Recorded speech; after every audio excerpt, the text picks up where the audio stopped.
Hello again, kids. Let's talk about the letter S, which is the 19th letter of the alphabet.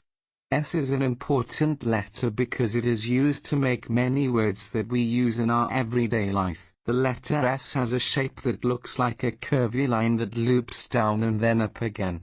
It is important to remember how to draw the letter S correctly, so that you can recognize it when you see it and write it properly. The letter S makes a special sound, the S sound.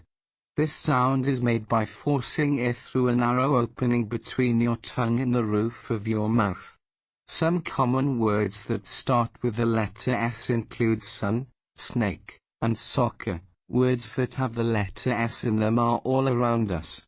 We might enjoy some sweet strawberries for a snack, or wear a soft scarf to keep warm.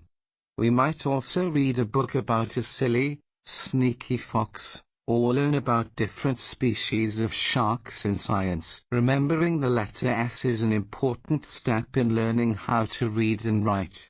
As you practice, you will become more familiar with this special letter and all the interesting words it helps create.